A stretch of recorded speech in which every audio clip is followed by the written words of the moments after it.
Montana, January 1945. The snow falls in silence. A German Hauptmann stands at the edge of a frozen tree line near the Colmar pocket. His name is Heinrich Vogel. He is 42 years old. He has a wife in Dresden and two daughters he has not seen in 18 months. He is writing them a letter. His hands are steady despite the cold. They have to be. He has survived 3 years on the Eastern Front. He watched his battalion die in the snow outside Stalingrad. He crawled through the ruins of Kursk. He held his best friend as he bled out in a Ukrainian wheat field. But he is alive. He has learned the rules of survival. Keep your head down. Trust no one. Never stand in the open, except here, 600 yards behind his own lines. He believes he is safe. The pencil scratches against paper. His breath creates small clouds in the frozen air. He writes about the cold. He writes about the food, which is terrible. He writes about wanting to come home. He writes that he loves them. He pauses, looks up at the gray sky, wonders if they are looking at the same sky in Dresden. The bullet arrives before the sound. It travels at 2,600 feet per second. It covers the distance in less than a heartbeat. Heinrich Vogel never hears it coming. The impact snaps his head back. The letter falls from his hands. The pencil drops into the snow. His body crumples like a puppet with cut strings. For 3 seconds, there is only the sound of wind through frozen branches. Then the crack of the rifle reaches his position. A single sharp report that echoes off the trees and dies. But Heinrich Vogel does not hear it. He is already gone. 800 yards away, hidden in a snowbank, so perfectly camouflaged that even a deer would walk past without noticing, a young man lowers his rifle. His name is James Callahan. He is 19 years old. His hands are shaking. He whispers 2 words into the frozen air.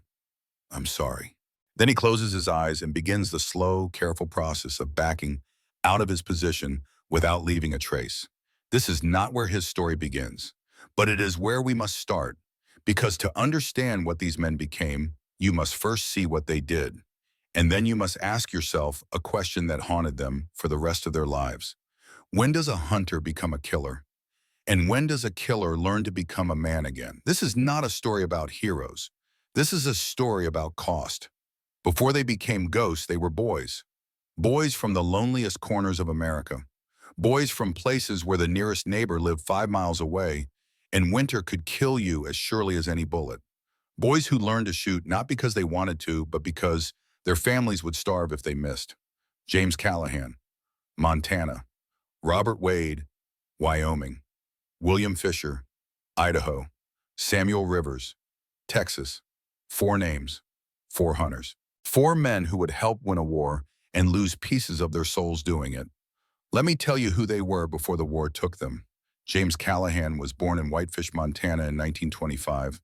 His father died when he was 11 years old. Mining accident, tunnel collapse. They never recovered the body. Jim became the man of the house overnight. His mother was sick. Tuberculosis, though they did not have money for a doctor to confirm it. His 3 younger siblings looked to him for everything: food, warmth, hope. The Montana winter does not care about your age or your circumstances. It will kill you with the same indifference it shows to everything else. Jim learned to hunt, not for sport, not for pride, for survival. At 12 years old, he was tracking elk through snow 3 feet deep. He learned to read the wind by the way it touched his face. He learned to move so quietly that animals could not hear him coming. He learned patience, the kind of absolute stillness that allows you to wait for hours in freezing temperatures without moving a muscle. He learned that a wounded animal suffers, that a missed shot means wasted ammunition, that you have one chance to do it right. His father's last words to him, spoken from a hospital bed 3 days before he died, became his code. "You shoot clean, boy. 1 shot, 1 kill. Anything else is cruelty." Jim took those words into his bones. By the time he was 16, he could hit a running elk at 700 yards with iron sights. The other hunters in Whitefish called him a natural. But Jim knew the truth. There was nothing natural about it. It was necessity. It was hunger. It was the weight of 3 younger siblings depending on him to bring home meat. When Pearl Harbor was bombed in December 1941, Jim was 16, too young to enlist. But he remembers standing in the general store, listening to the radio, watching the men around him go silent. He knew even then that the war would come for him eventually. What he did not know was what it would ask him to become. Robert Wade was different. Bobby came from money. His family owned a ranch outside Cody, Wyoming, 3,000 acres of grassland and cattle. His father had fought in the First World War and come home with medals and nightmares.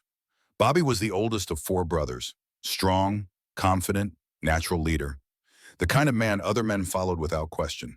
His father taught him to shoot when he was 8 years old, not for food, for sport, for the pure challenge of it.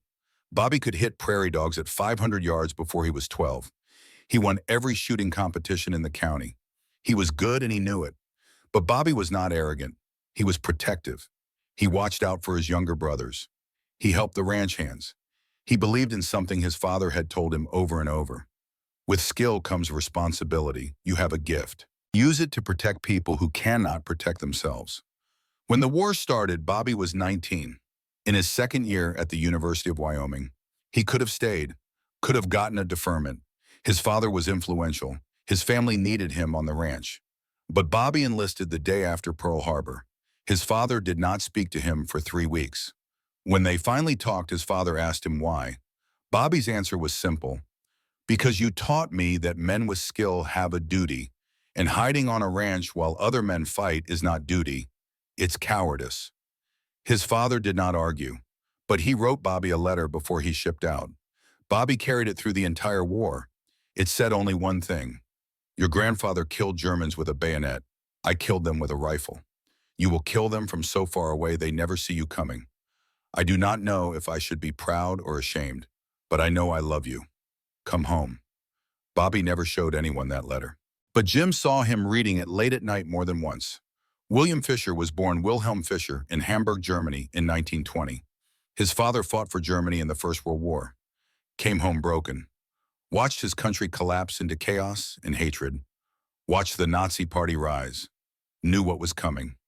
In 1928, when Will was 8 years old, his father made a decision that saved his life. They left, immigrated to America, settled in Twin Falls, Idaho, changed their name, started over. Will grew up between two worlds. At home, his father spoke German, taught him the old hunting traditions from the Black Forest. Precision, patience, honor. Outside, Will learned to be American, learned English, learned baseball, tried to fit in. It was not easy. When the war started, everything got harder. Suddenly, having a German father was not just difficult. It was dangerous. People looked at him differently, called him names, questioned his loyalty. Will enlisted in January 1942, not because he wanted to fight, because he needed to prove something. He needed to prove he was American. But every time he looked through his rifle scope at a German soldier, he saw his uncle's face. The uncle who had stayed in Germany.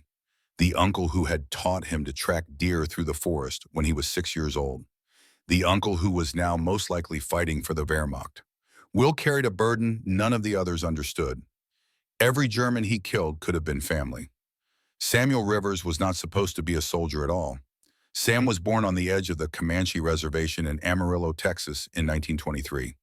His grandfather was full Comanche. His mother was white. Sam lived in both worlds and belonged fully to neither.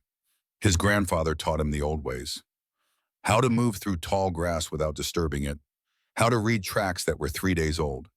How to become so still that your heartbeat slows and you merge with the land itself. The Comanche had been warriors. Then they had been hunted. Then they had been forgotten. But the skills remained. Sam's grandfather told him stories about the old days, about warriors who could crawl within 20 feet of enemy camps without being detected, about hunters who never missed because they only shot when they were certain. A warrior does not waste life, his grandfather said. Every kill must be honored.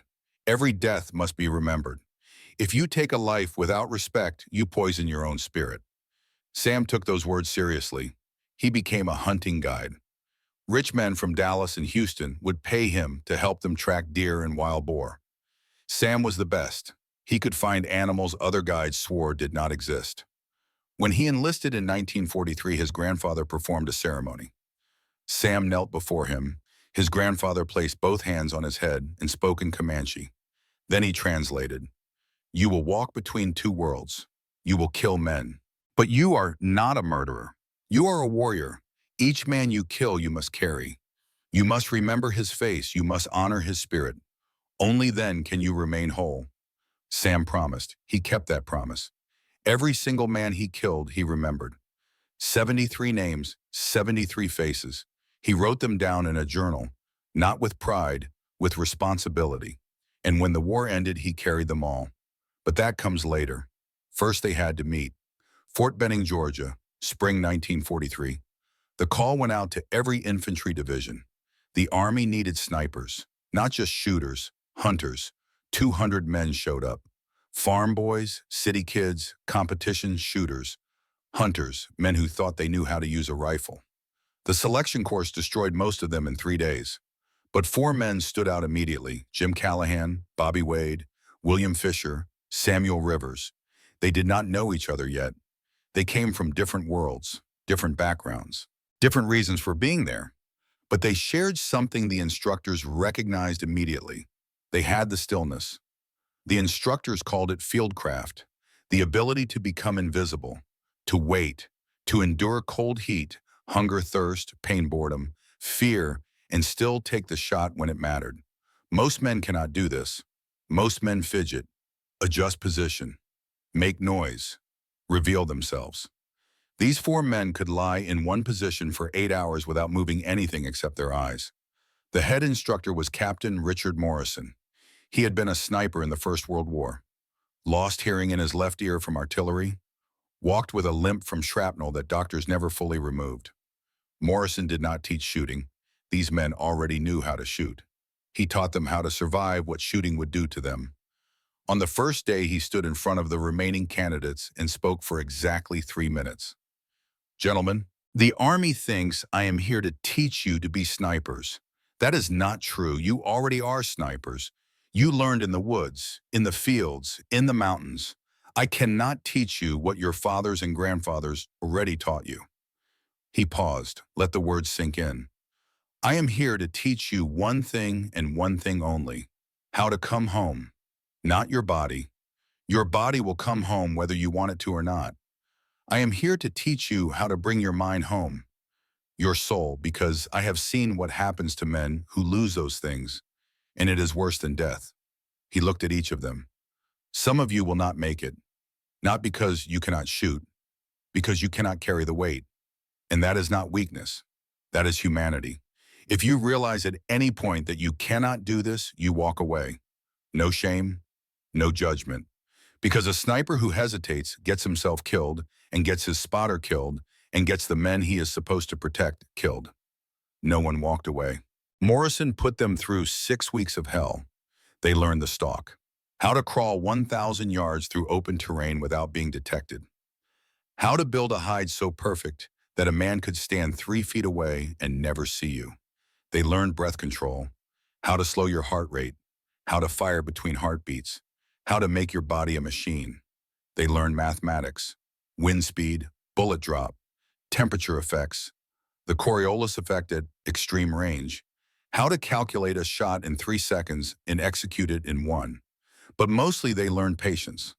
Morrison's favorite exercise was simple and brutal. He would put a trainee in position overlooking an open field. He would tell them a target would appear sometime in the next 12 hours, maybe sooner, maybe later, maybe not at all. The trainee had to stay in position, could not move, could not adjust, could not break discipline. Some men lasted 3 hours before giving up. Jim Callahan lasted 16 hours, only moved when Morrison physically came and told him the exercise was over. Bobby Wade lasted 14 hours, but he had mapped every inch of terrain and could tell you exactly where he would shoot from 8 different positions. William Fisher lasted 18 hours, built a hide so good Morrison could not find him and had to call out to make him reveal himself. Samuel Rivers lasted 20 hours. Morrison finally had to pour water on him to see if he was still alive. Sam had entered such a deep meditative state that his breathing was nearly invisible. Morrison looked at the 4 of them and made a decision. He paired them off, Jim and Bobby, Will and Sam, 2 teams, different strengths, complementary skills. Jim was the natural, pure instinct, could shoot moving targets without thinking. Bobby was the tactician, saw the battlefield like a chessboard, anticipated enemy movement. Will was the perfectionist, obsessed over every detail. Never took a shot unless he was 100% certain. Sam was the ghost, could disappear in terrain that offered no concealment, had patience that bordered on supernatural. Together, they became something more than the sum of their parts. They trained together for 8 weeks, learned each other's breathing patterns, hand signals, how to communicate without speaking, how to trust the man next to you with your life. And they became friends. Not the easy friendship of peacetime, the deep unspoken bond of men who know they might die together. They did not talk about it. They did not have to. But on the last night before deployment, they sat around a fire outside the barracks, and Bobby said something that became their code. Whatever happens over there, we bring each other home. Not just bodies, minds, souls. We do not let each other become ghosts. They shook hands. They meant it. They did not know how hard that promise would be to keep. Sicily, July 1943. The landing was chaos. The island was supposed to be lightly defended. It was not. The Germans had reinforced. The Italians fought harder than intelligence predicted. The heat was murderous. The terrain was worse. But for snipers, it was perfect. Rolling hills, stone walls, olive groves, 1,000 places to hide and 1,000 angles to shoot from. Jim and Bobby were assigned to the 1st Infantry Division. Will and Sam to the 45th. Different sectors, different battles. But the same war. Jim's first kill happened on his 3rd day in Sicily. They were supporting an advance through an olive grove, German position on a hill 800 yards away. Bobby was spotting. Through the scope, Jim saw a German Feldwebel directing mortar fire. He was killing Americans. Had to be stopped. Bobby called wind, called distance, called the shot. Jim's finger tightened on the trigger. 1 breath, 2 breaths. Between the 3rd and 4th he fired. The Feldwebel dropped. Jim expected to feel something. Pride, satisfaction, even shame. He felt nothing. Just the recoil of the rifle and Bobby's hand on his shoulder. Clean hit. Let's move.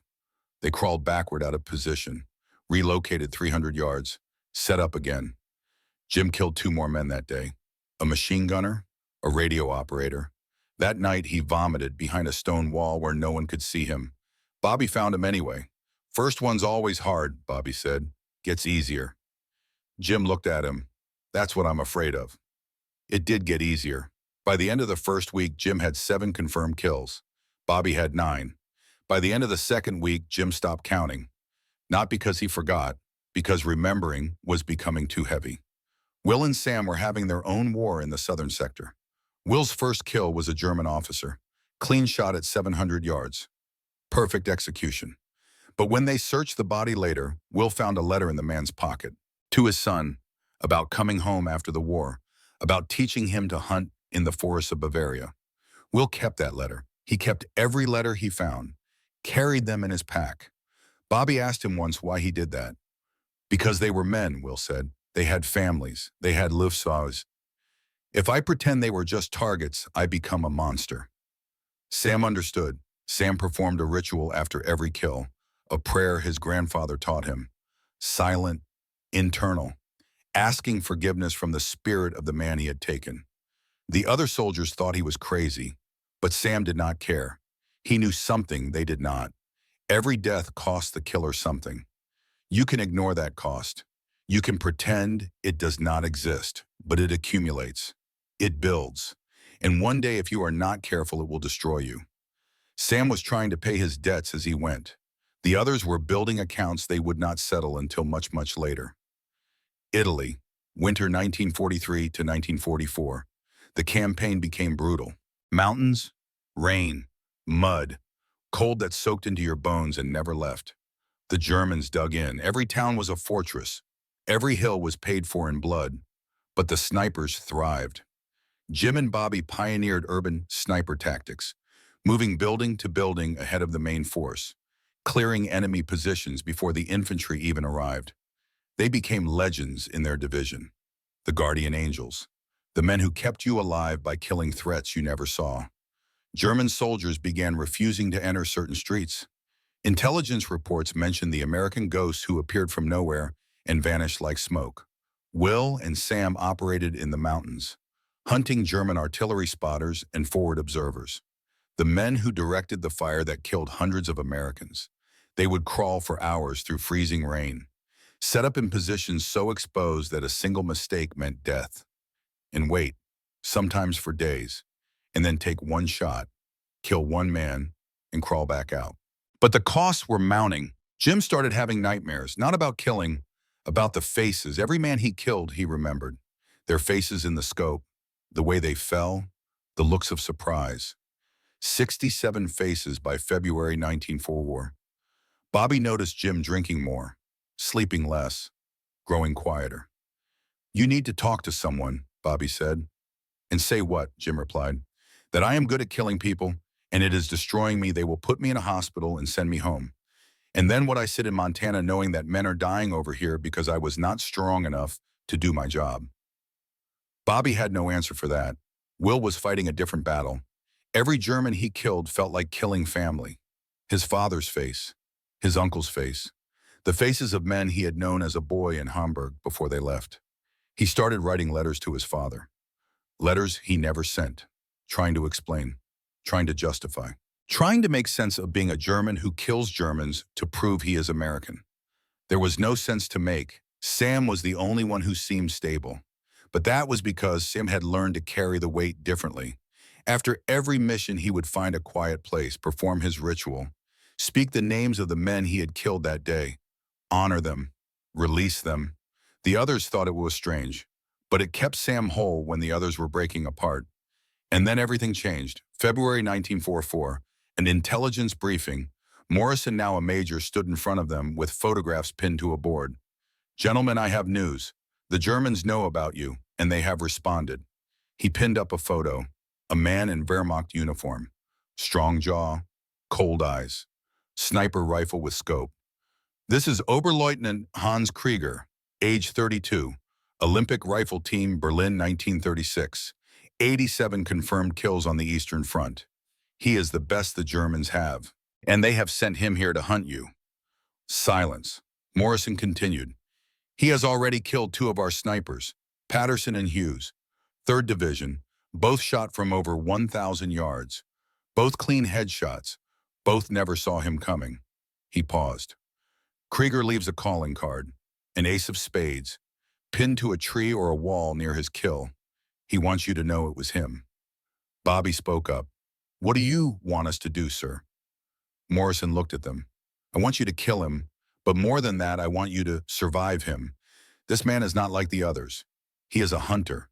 Like you, he thinks like you. He has your skills, your patience, your discipline." Morrison pulled out another photo, a playing card, ace of spades, with a bullet hole through the center. "He also has something you do not have, nothing left to lose. His family is dead. British bombing. He is fighting now not for Germany, not for Hitler, just to stay alive one more day. That makes him the most dangerous kind of enemy." Jim studied the photo. "How do we find him?" Morrison smiled. It was not a happy smile. "You do not find him. He finds you. And then you survive long enough to kill him first." 3 days later, Will found the first calling card, pinned to a tree 50 yards from their position. They had been there for 6 hours, had not moved, had not made a sound. And Krieger had walked up, pinned a card to a tree within rifle range, and walked away. The card had writing on it, in English. "American hunters, let us see who is better. K." Will showed it to Sam. Sam looked at it for a long time. Then he said something that chilled Will to his bones. "He is like us. He does not want to kill us. He has to, just like we have to kill him. This is not murder. This is 2 predators meeting in the wild. One will die, but it is not personal." Will did not know if that made it better or worse. They had 10 days to prepare before Krieger made his next move. 10 days to train, to plan, to accept that one of them might not survive. On the 9th night, Bobby gathered all 4 of them. They sat in a ruined church. Outside, artillery rumbled like distant thunder. Bobby spoke quietly. "I made you a promise back in Georgia. We bring each other home. All of us. Minds, bodies, souls. I meant it." He looked at each of them. "But I need you to know something. If it comes down to it and if one of us has to die so the others can live, I volunteer. I am the team leader. That is my job." Jim started to protest. Bobby held up his hand. I am not being noble. I am being practical. Jim, you are the best shooter. Will, you are the best stalker. Sam, you are the best at fieldcraft. I am good at all three, but I am not the best at any. If we lose me, you still have a functional team. If we lose any of you, the team breaks. No one spoke for a long time. Finally, Sam said something in Comanche, then translated. My grandfather says a warrior must be ready to die every day, but he must also be ready to live. The hard part is knowing which one you must do. They sat in silence after that. Outside, the war continued. Inside, four men tried to prepare for a battle that would test not their shooting, but their humanity. They did not sleep that night. They sat together, cleaned their rifles, wrote letters home, made peace with whatever was coming. At dawn, they moved out. Their mission was simple: hunt Krieger before he hunted them.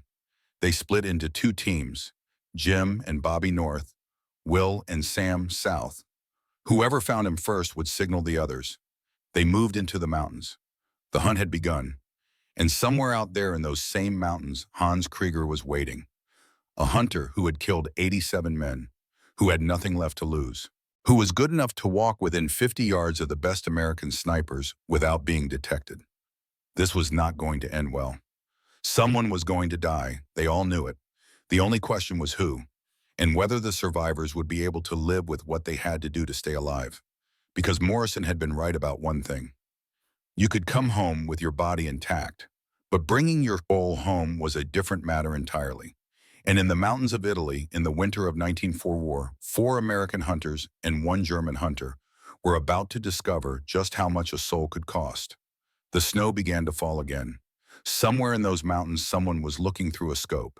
Someone was controlling their breathing. Someone was calculating wind and distance.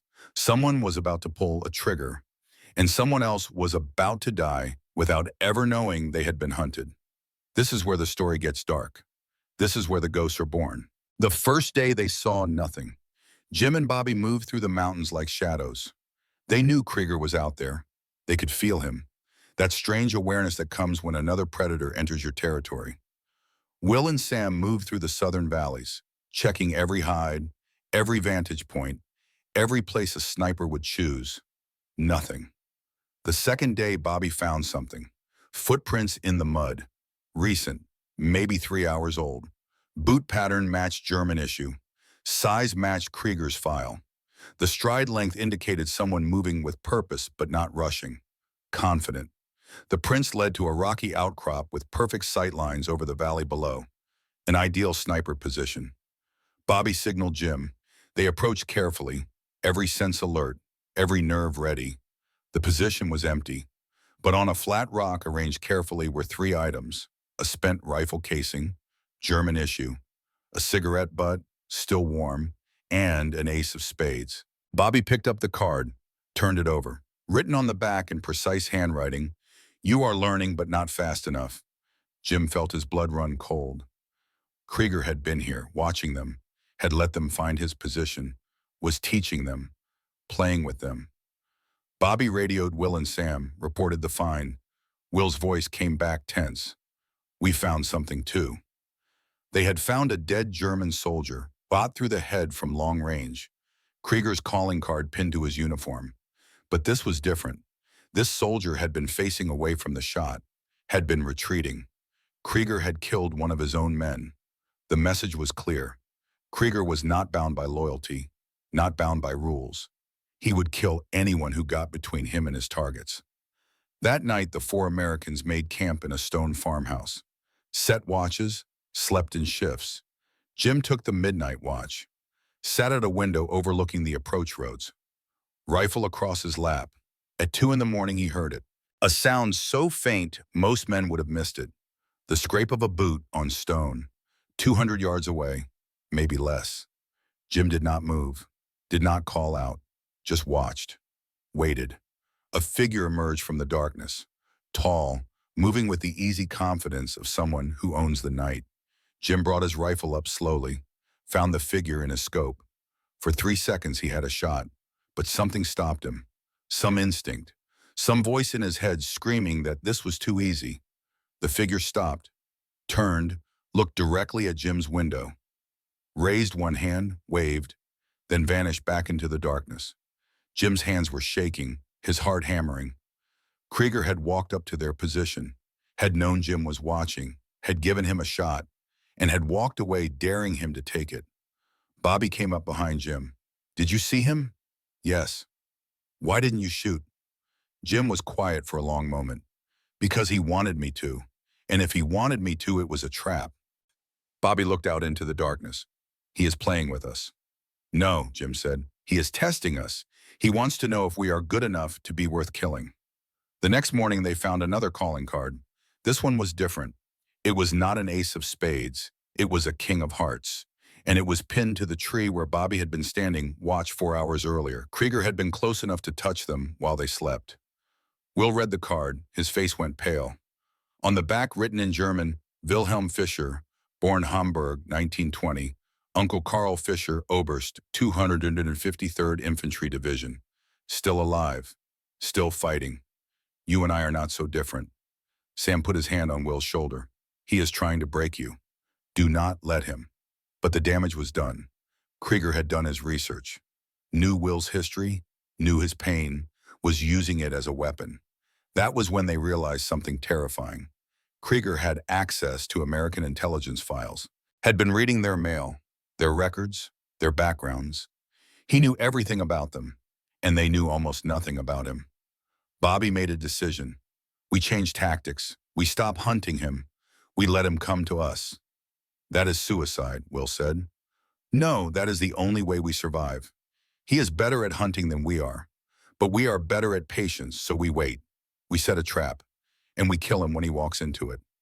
They spent 2 days preparing, found a valley with limited approaches, set up overlapping fields of fire, created false positions to draw attention while they hid in positions no one would expect. And they waited. 3 days passed. Nothing. On the 4th day, intelligence reported a German convoy moving through their sector. High-value targets. Officers, supply trucks. Perfect ambush opportunity. Bobby studied the map. It is too perfect. What do you mean, Jim asked. I mean, Krieger knows we monitor radio traffic. What if this is bait? What if the convoy is real, but he knows we will be watching it? Will looked at the map, traced possible sniper positions. If I wanted to ambush someone watching that convoy, I would set up here, and here, and here. Bobby nodded slowly. We could ignore it, play it safe. Or, Jim asked, or we take the shot, but we do it my way. Bobby's plan was simple but risky. Jim would take the shot on the convoy. Bobby would spot, but Will and Sam would be hidden 300 yards behind them watching for Krieger. If Krieger took the bait and tried to kill Jim, and Bobby, Will, and Sam would kill him first. It was a trap within a trap. They moved into position at dawn. Jim and Bobby in a ruined barn overlooking the road. Will and Sam in dense brush behind them. The convoy appeared at noon. 3 trucks, 2 motorcycles, officers in the lead vehicle. Through his scope, Jim found his target, a German Hauptmann standing in the back of the first truck, scanning the hills with binoculars. Something about him seemed wrong, too alert. Too ready. Bobby whispered the calculations. Wind, distance, drop. Jim's finger touched the trigger, and then he saw it. The Hauptmann moved in a way that was too precise, too trained. The way he scanned was not random. It was systematic, professional. That is him, Jim breathed. That is Krieger. Bobby looked through his spotting scope. You sure? A positive. He is wearing a Hauptmann's uniform, but that is not how officers move. That is how hunters move. Bobby keyed his radio, whispered to Will and Sam. Target confirmed. Krieger is in the convoy. Jim will take the shot. Be ready for counterfire. Jim centered his crosshairs, controlled his breathing, felt his heartbeat slow. Between one beat and the next, he fired. The bullet flew true. 820 yards. Perfect calculation. It hit Krieger, center mass. Krieger dropped. For 3 seconds, there was triumph. Then Krieger stood up. Body armor. He had been wearing body armor under the uniform. And then the world exploded. Machine gun fire erupted from 3 hidden positions. The convoy had been a trap. German infantry had been waiting in the tree line. Jim and Bobby were pinned. Bullets tore through the barn walls. Wood splinters filled the air. Bobby screamed into the radio, "Ambush! Fall back," but there was nowhere to fall back to. The Germans had them bracketed. A grenade hit the barn. Bobby was thrown against a wall. Blood ran down his leg. Shrapnel. Jim grabbed him, started to drag him toward the back door. Machine gun fire followed them. Too close, too accurate. They were going to die here. And then from 300 yards away, Will and Sam opened fire. Sam's first shot killed the nearest machine gunner. Clean headshot. Will's shot took out a German sergeant directing the assault. The German fire shifted, confused, trying to locate the new threat. Jim and Bobby used the distraction, crawled out of the barn into a ditch. Bobby was losing blood fast. Will and Sam provided covering fire. Methodical, precise, each shot buying seconds. It took 35 minutes to extract. 35 minutes of crawling through mud and blood while Germans searched for them, and Bobby's leg was bad. The shrapnel had hit an artery. He was going into shock. They made it back to Allied lines. Medics took Bobby immediately. Jim, Will, and Sam stood in the rain covered in mud and blood and watched the ambulance drive away. That was the last time Bobby went on a mission with them. The doctors saved his leg, but the wound was too severe. His sniper career was over. They were sending him home. Jim visited him at the field hospital the night before Bobby shipped out. Bobby was pale, weak, but his eyes were clear. "You finish this," Bobby said. "You kill that son of a bitch. I do not want to do this without you. You have Will, you have Sam. You will be fine." Jim shook his head. "We were supposed to bring each other home, all of us." Bobby grabbed his hand, squeezed hard. "You are bringing me home. I am alive because you and Will and Sam came back for me. The promise is kept." He paused. His voice got quieter. "But Jim, listen to me. Do not become what you are hunting. Krieger, he is good. Maybe better than us, but he is empty inside. He has nothing left except killing. Do not let that happen to you." Jim did not answer. Could not answer. Because he was afraid it already had. After Bobby left, the dynamic changed. Jim became the team leader. He was not comfortable with it. Leadership was Bobby's gift. But Will and Sam looked to him now. They redeployed to France, June 1944, the Normandy invasion, the bocage, hedgerow country, hell on earth for conventional forces, paradise for snipers, miles of ancient hedgerows, stone walls, sunken roads, every field a fortress, every lane a kill zone. The Germans had been preparing for months. They knew the terrain. They had the advantage. But American snipers began to change that. Jim, Will, and Sam embedded with the 29th Infantry Division. Their job was simple: clear hedgerows ahead of the advance, kill German officers, eliminate machine gun nests, make the advance possible. They were good at it. Too good. The infantry called them the guardian angels, the men who killed threats before you even knew they existed. But there was a key. Jim's kill count climbed. 67, 70, 75, 80. He stopped sleeping well, started drinking when he could get it, grew quieter, more distant.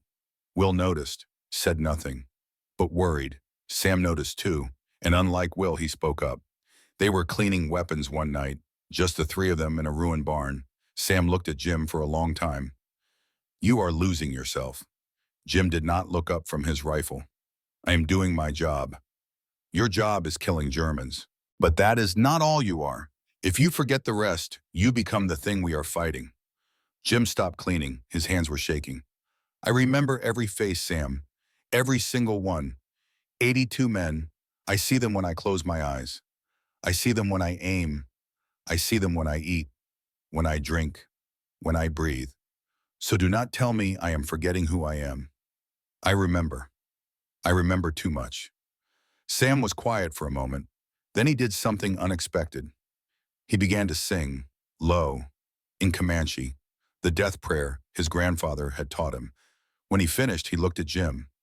"My grandfather taught me that song. It is for warriors who have killed.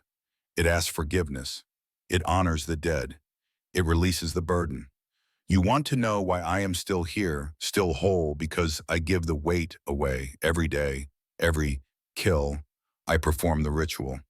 I do not carry it alone." Jim shook his head.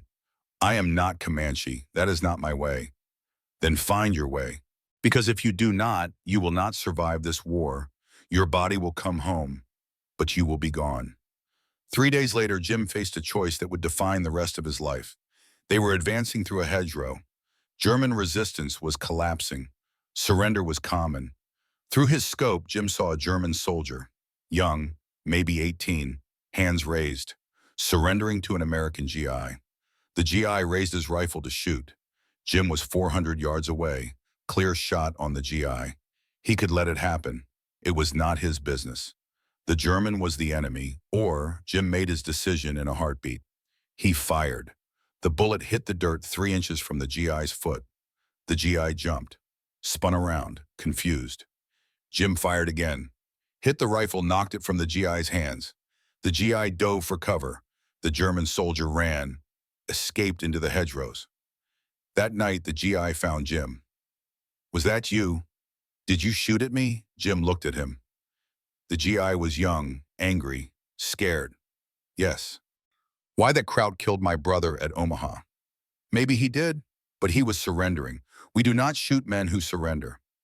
That is the line. That is the difference between us and them. "Screw you, whose side are you on?" Jim stepped closer. His voice was quiet but hard as iron. "I am on the side of going home and being able to look at myself in a mirror. You want revenge, I understand that. But you start killing prisoners, you become the thing you hate, and you will carry that for the rest of your life. Trust me, I carry enough already." The GI backed down, walked away. Will had been watching from across the camp. "That took guts. The men will not like it." Jim shrugged. "I do not care if they like it. Bobby told me not to become what I am hunting. If I let that happen, I am no better than Krieger." But Will had news that changed everything. The German soldier they had captured 2 days earlier, the one they had interrogated. He had been carrying letters. One of those letters was from Hans Krieger. Will read it to Jim and Sam that night. It was written to a friend, another German soldier, speaking candidly in a way military letters never did. Krieger talked about the war, about being tired, about watching his unit die piece by piece, about orders that made no sense. And then there was this: "I have been ordered to execute captured American pilots. They say it is justice for the bombing of our cities, but I cannot do it. They are soldiers. They were following orders, just as I am. If I kill prisoners, I am a murderer, not a soldier. I have refused. The Gestapo has opened an investigation. I may not survive this war, but at least I will not survive it as a monster." There was more. "The American snipers I hunt, they are good, better than I expected. They could have killed me at Ortona. They had the shot, but they hesitated, gave me a chance to retreat. I do not know why. Maybe they understand. We are all hunters forced to hunt each other. We are not enemies by nature, only by circumstance." Sam looked up from the letter. "He is like us." Will nodded slowly. "He is exactly like us, a good man forced to do terrible things, trying to hold on to some piece of his humanity." Jim felt something shift inside him. Something he had been holding tight suddenly loosened. Then maybe the goal is not to kill him. Maybe the goal is to end this war so he can go home too. But they all knew the truth.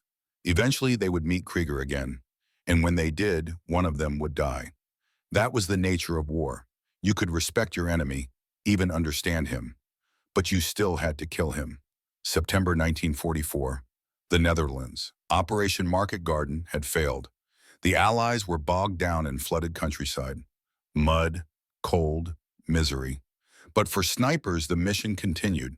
The flat landscape offered almost no cover. Every position was exposed, vulnerable. This was where Sam's skills became legendary. In the flooded polders, Sam could sit in waist-deep water for 18 hours without moving. His patience was supernatural. His ability to blend into the environment was beyond anything the Germans had seen. They started calling him the Phantom of the Dikes.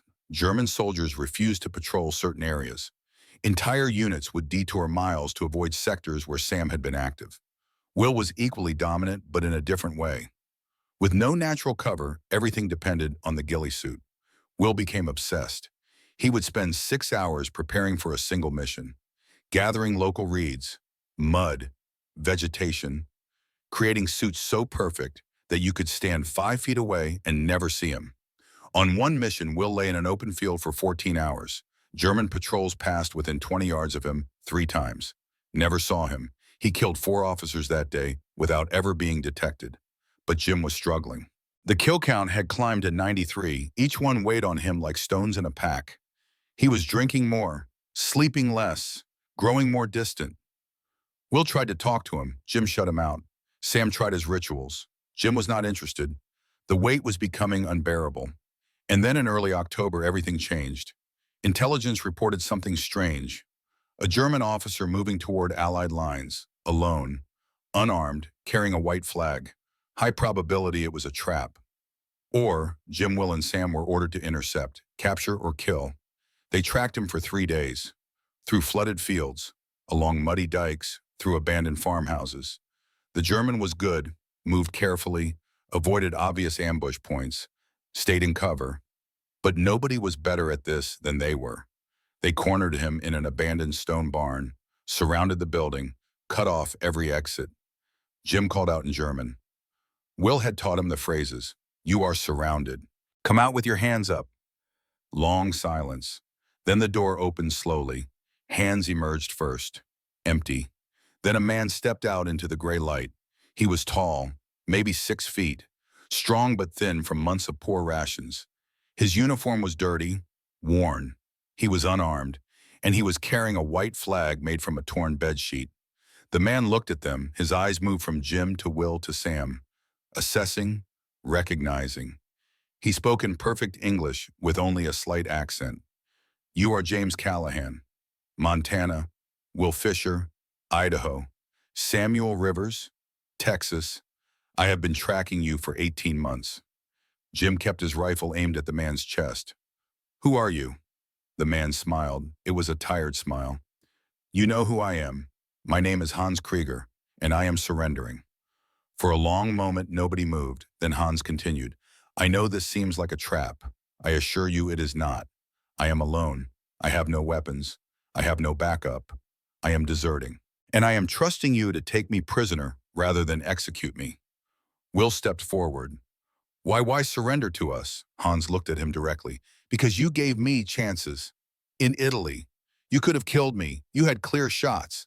But you waited, gave me opportunities to retreat. I do not know if it was mercy or tactical caution, but it told me something. You are not monsters. You are soldiers. And I would rather surrender to soldiers than be captured by the SS and executed for desertion." He paused. His voice got quieter. "Also, my daughter is dead. Emma, she was 6 years old. British bombing of Munich. My wife is in a camp. She helped Jews escape. I have nothing left to fight for. I am tired of killing. I am tired of war. I want it to be over." Sam lowered his rifle first. "He is telling the truth." Jim kept his aim steady. "How do you know?" "Because I can hear it in his voice. And because if he wanted to kill us, he has had many chances. He walked up to our camp in Italy. He could have shot us all while we slept." Hans nodded. "Your friend is wise. I am not here to fight. I am here to stop fighting." Hans reached into his pocket slowly, drew out a folded paper. "I wrote you a letter. I hoped I would have the courage to deliver it personally." Will took it, unfolded it, read aloud. "To the American hunters, you have chased me for 18 months. Many times you could have killed me. You gave me chances. I do not know why. Perhaps you understood what I understand now. We are not enemies by choice. We are enemies by circumstance. We are men who were trained to kill, and we are very good at it. But being good at killing does not mean we must enjoy it or want it. I am surrendering to you because I believe you will treat me as a warrior, not as a criminal. Please tell my story. Tell them that soldiers can choose to stop being weapons, that we can choose humanity, even in war." The letter ended with a simple line. "I am ready to go home now, or I am ready to die. Either way, I am finished killing." Jim lowered his rifle, walked forward, extended his hand. "You are a prisoner of war. You will be treated according to the Geneva Convention. You will not be harmed." Hans shook his hand. His grip was firm, the grip of equals. "Thank you." Sam stepped forward, placed his hand on Hans' shoulder. spoke in Comanche, then translated. You fought with honor. Your war is over. May your spirit find peace. Hans looked at him. His eyes were wet. I hope so. I have killed many men. I carry them all. Sam nodded. So do we. We will carry them together now. They walked Hans back to Allied lines, turned him over to intelligence officers. Hans was sent to a POW camp in Belgium. His war was truly over. But for Jim, Will, and Sam, the war continued. And that night, sitting around a fire in a ruined farmhouse, they had a conversation that would stay with them forever. Will spoke first. He was just like us. Jim nodded, exactly like us. A hunter, a good man, forced to kill, trying to hold on to his humanity. Sam added wood to the fire. My grandfather says there is no glory in war, only survival. And the true test of a warrior is not how well he kills. It is whether he can stop killing when the war ends. Whether he can put down the weapon and become human again. They sat in silence for a while. Then Jim said something that surprised them both. I do not want to kill anymore, but I will, because men are depending on us. Because if we stop, more will die. But when this is over, I am done. I am going home, and I am never touching a rifle again. Will looked at him. Can you do that? Can you just stop? Jim stared into the fire. I do not know, but I have to try.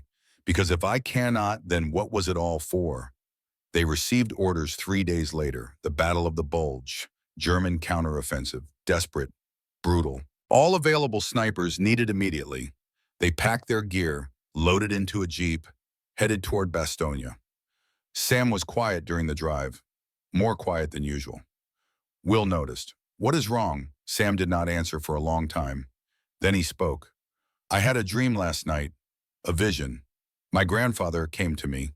He said one of us does not come home from the next battle. Jim kept his eyes on the road. Which one? He did not say, but he told me to be ready, to accept, to honor the sacrifice. Will tried to make light of it. Dreams are just dreams, Sam. Sam shook his head. Not for my people. Dreams are messages, and this message was clear. Nobody spoke after that. They drove through the cold November landscape toward the sound of distant artillery. Somewhere ahead in the frozen forests of Belgium, the bloodiest battle of the war was waiting, and one of them was going to die there. They all felt it now. Not just Sam, all of them, the weight of 93 kills. The faces in the scope, the dreams that would not stop, the piece of themselves they had left behind in every town, every field, every mountain. Jim thought about Bobby's words. Do not become what you are hunting. But what if it was too late? What if they were already ghosts? The jeep climbed into the hills. The temperature dropped. Snow began to fall. Behind them, the Netherlands disappeared into mist. Ahead, Belgium waited in the cold. Jim's hands tightened on the steering wheel. Will checked his rifle for the 100th time. Sam closed his eyes, whispered a prayer only he could hear. They were the best snipers the American army had. They had survived Sicily, Italy, Normandy, Holland. They had hunted and been hunted, killed and been spared, respected their enemy and destroyed him. They had done everything right. But sometimes in war, doing everything right is not enough. Sometimes the price comes due regardless. The snow fell harder. The road grew steep. The sound of artillery grew louder. They were driving into the storm, into the cold, into the last battle that would test not their skill, but their humanity. And somewhere in those frozen forests, death was waiting patiently. Death always waits patiently for hunters, because eventually every hunter becomes the hunted. Every predator becomes prey. And every ghost must face the moment when silence is no longer enough to keep them safe. The Battle of the Bulge was coming, and it would take everything they had left to survive it. December 19, the Ardennes Forest, Belgium. The coldest winter in 50 years. The snow came down in sheets, not the gentle snow of Christmas cards. The killing snow. The snow that froze your fingers before you could feel it happening. The snow that turned breath into ice crystals in your lungs. Jim, Will, and Sam arrived at Bastogne 3 days before the siege began. The 101st Airborne was already digging in. Everyone knew something was coming. The Germans had gone quiet, too quiet, like animals before an earthquake. The snipers were assigned to the northern perimeter. Their mission was clear. German artillery spotters were directing fire that was killing hundreds of Americans. Find them, kill them, save lives. Simple in theory, impossible in practice.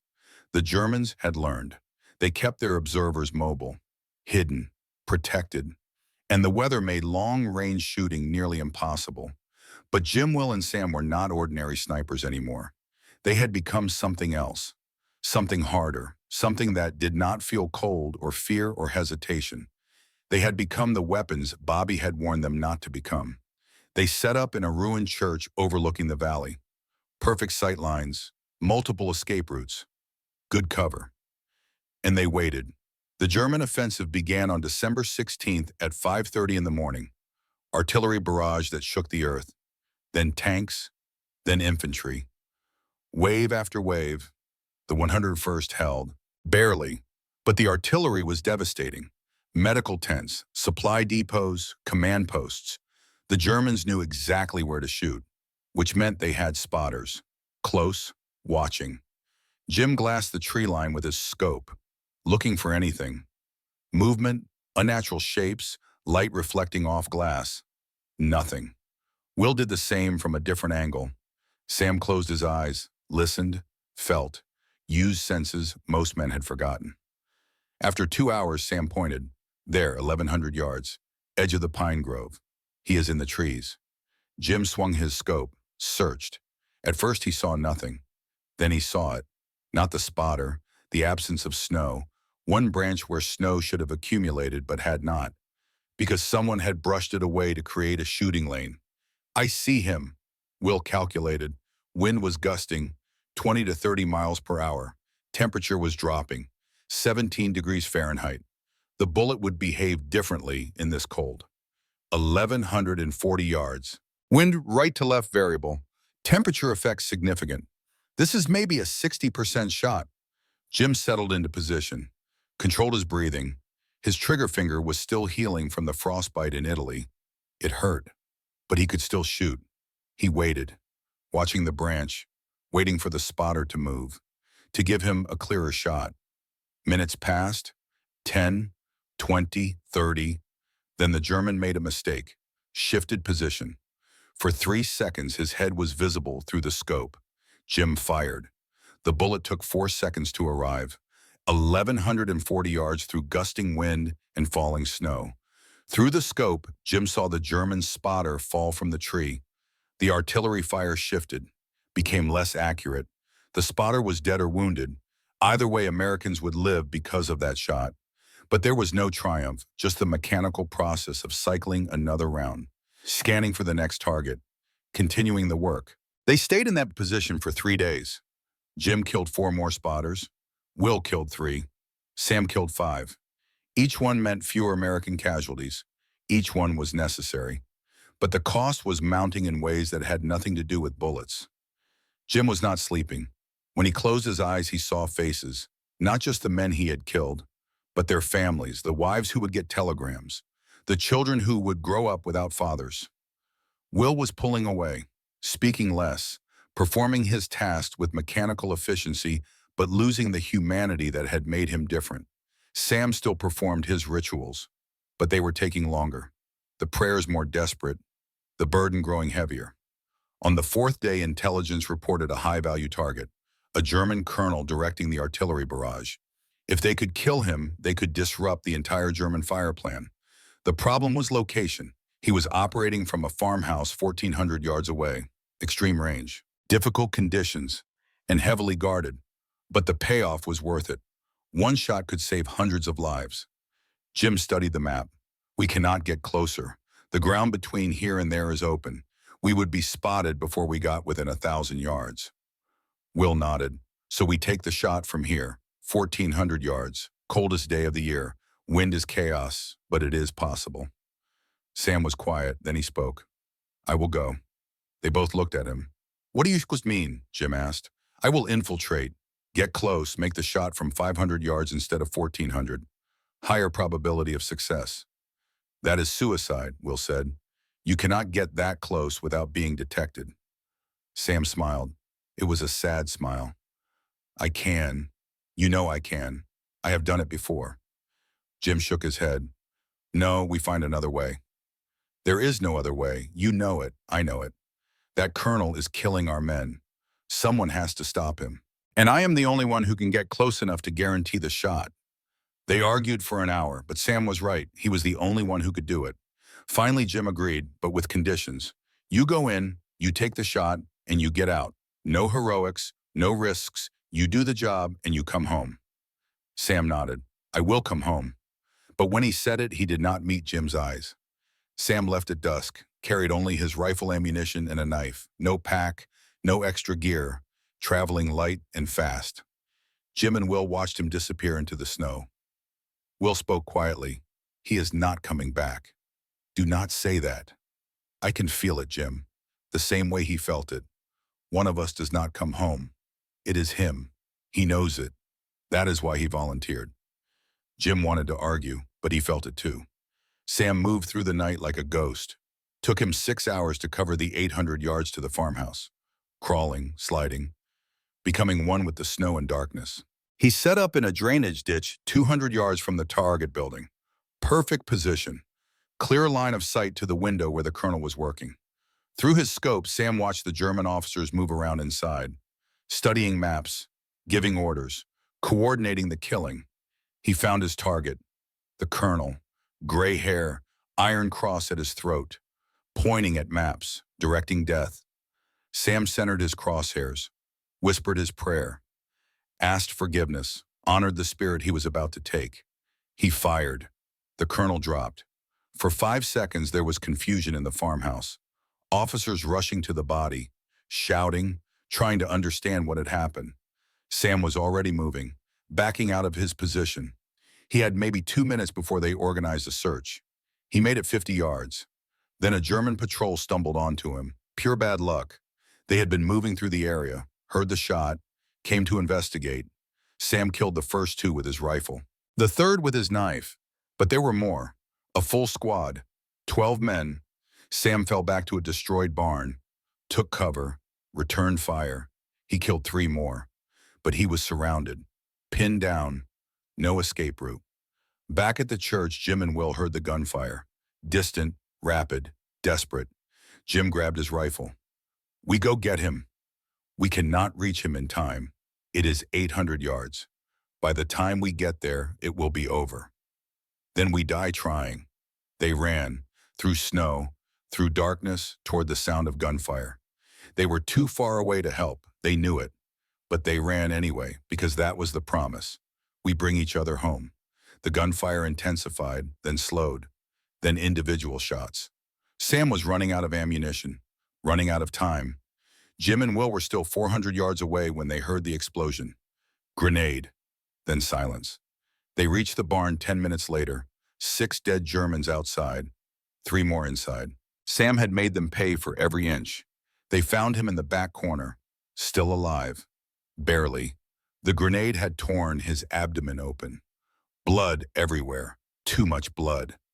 Jim dropped to his knees, pressed his hands against the wounds, trying to stop the bleeding, knowing it was futile. Will pulled out morphine, but Sam shook his head. No, I want to feel this. I want to be here. His voice was weak, wet, blood in his lungs. Jim was crying, trying to hold Sam together, trying to keep him alive through sheer force of will. You are not dying. I am not letting you die. We are getting you out of here. Sam smiled, blood on his teeth. Liar. But thank you. He coughed. Blood came up. Jim, Will, listen. Tell my grandmother. Tell him I died a warrior. I honored every kill. I carried the weight. My spirit is clean. Sam, please. Will was crying now too. Tell Bobby. Tell him I kept the promise. I came home. Maybe not my body, but my spirit. It is going home. His breathing was getting shallower. The colonel. Did I get him? Yes, Jim said. You got him. Good. How many did that save? Hundreds? Maybe thousands. Sam nodded slowly. Worth it then. His hand found Jim's. Do not become ghosts. Promise me. When this is over, you go home. You become men again. You do not let the killing define you. I promise. Will, I promise. Sam's grip loosened. I see him, my grandfather. He is here. He says I did well. He says the burden is lifted. His eyes focused on something they could not see. I am not afraid. And then he was gone. Jim held him for a long time, rocking back and forth, sobbing. Will sat with his hand on Sam's chest, both of them unable to let go. Finally, German artillery started falling near their position. They had to move. They carried Sam's body 800 yards through enemy fire back to American lines. They would not leave him, would not let him lie in the mud with the Germans he had killed. He was coming home. It took them 4 hours. When they reached the perimeter, they collapsed, exhausted, broken. The medics took Sam's body. Jim and Will sat in the snow, covered in his blood, unable to speak, unable to process what had just happened. Bobby found them there 2 hours later. Bobby had come back, against doctor's orders, walked away from the hospital, hitchhiked rides back to the front. He could not stay away while his men were fighting. When he saw them, he knew. Sam, Jim nodded. Bobby sat down between them, put his arms around both. The three of them sat there in the snow while the battle raged around them. No words, no comfort, just presence. The only thing they had left to give. The Battle of the Bulge continued for another month. Jim and Will fought through it. Mechanical, efficient, empty. Jim's kill count reached 107. Will's reached 91. Neither of them cared anymore. They were just doing the job, getting through each day, waiting for the war to end so they could stop. When Germany finally surrendered in May 1945, Jim was in a foxhole in Bavaria. Will was in Austria. They heard the news over the radio. The war was over. They had survived. But survival felt less like victory and more like punishment. They were alive. Sam was not. That arithmetic did not balance. Jim came home to Montana in August 1945. His mother cried when she saw him. His siblings threw a party. The town treated him like a hero. He smiled, said the right things, pretended to be the son they remembered. But inside, he was hollow. He tried to go back to his old life, tried to work as a forest ranger. But he could not handle being alone in the woods, could not be in places where he might have to shoot. He sold his hunting rifles, all of them, would not touch a gun. His mother asked him once why he did not hunt anymore. I have killed enough, he said. The nightmares were constant. Every night the faces came, 107 men. He knew their expressions in the moment before death: surprise, fear, acceptance, pain. And Sam, always Sam, bleeding in his arms, asking him to remember. Jim started drinking, not socially, not for pleasure, to stop the dreams, to quiet the faces. His family watched him deteriorate, did not know how to help. In 1946, Bobby came to visit. Bobby was walking with a cane now. The leg wound had never fully healed, but he was alive. He had a wife, a baby on the way. He was building a life. He found Jim drunk at noon in a cabin in the woods. They sat in silence for a long time. Finally, Bobby spoke. Sam made you promise something. Jim looked at him, eyes red, exhausted. I remember. Are you keeping it? I am trying. Trying is not enough. You are dying, Jim. Maybe not your body, but everything else. And Sam died to save Americans, not to watch you destroy yourself. Jim's hands were shaking. I see their faces, Bobby. Every night. 107 faces. How am I supposed to live with that? The same way Sam lived with it. You honor them, you carry them, but you do not let them kill you. Because if you die this way, then what was it all for? Bobby pulled something from his pocket. A journal, worn, stained. Sam's journal. The Army sent me Sam's effects. This was in there. He wrote about every kill, every prayer, every burden. The last entry is addressed to you and Will. He handed it to Jim. Jim opened to the last page. Sam's handwriting. Neat. Precise. If I die, I want Jim and Will to know something. You are not ghosts. You are warriors. You did what had to be done. You saved Leeds. You ended a war. You are not murderers. You are not monsters. You are men who answered a call. Now you must do the harder thing. You must learn to live again. Find peace. Forgive yourselves. I will wait for you in the spirit world. And when you join me, I want to see men who lived well, not ghosts who merely survived. Make my death mean something. Live. Jim read it 3 times. Then he closed the journal, looked at Bobby. How? I do not know, but we figure it out together, because that was the promise. We bring each other home. All of us, and Sam is not home until we honor his sacrifice by living the way he wanted us to live. It took time, years. Jim stopped drinking, started teaching at the local school, told kids about the war, not the glory, the truth, the cash, the weight. He never hunted again. But he taught marksmanship, taught safety, taught respect for weapons and for life. He married in 1949, a school teacher named Helen. She knew about the nightmares, held him when they came, never asked him to be anyone other than who he was. They had 3 children. Jim was a good father, patient, kind, protective. But his children noticed something. He never raised his voice, never showed anger, kept everything controlled, measured. His daughter asked him once why he was so calm. Because I used up all my anger in the war, he said. I have none left, and I am grateful for that. Will had a different journey. He came home to Idaho and could not reconcile who he was. German by blood, American by choice, warrior by necessity. He tried to reconnect with his German heritage, but felt guilty. He tried to forget it, but felt empty. For 2 years he drifted. Then in 1947 he did something that saved him. He opened the Sam Rivers Memorial Hunting School. He taught kids how to hunt. But more than that, he taught them Sam's philosophy. Every kill must be honored. Every death must be respected. Every bullet carries responsibility. He taught them fieldcraft, patience, discipline, but he also taught them when not to shoot, how to let an animal go, how to know the difference between sport and necessity. The school became successful. Kids came from all over Idaho. Some became hunters. Some just learned valuable life lessons about responsibility and respect. Will never married, but he was not alone. He had his students, his mission, his purpose, and he wrote letters to Germany, to Hans Krieger. They had stayed in contact, exchanged letters every few months. 2 former enemies, 2 hunters, 2 men trying to make peace with what they had done.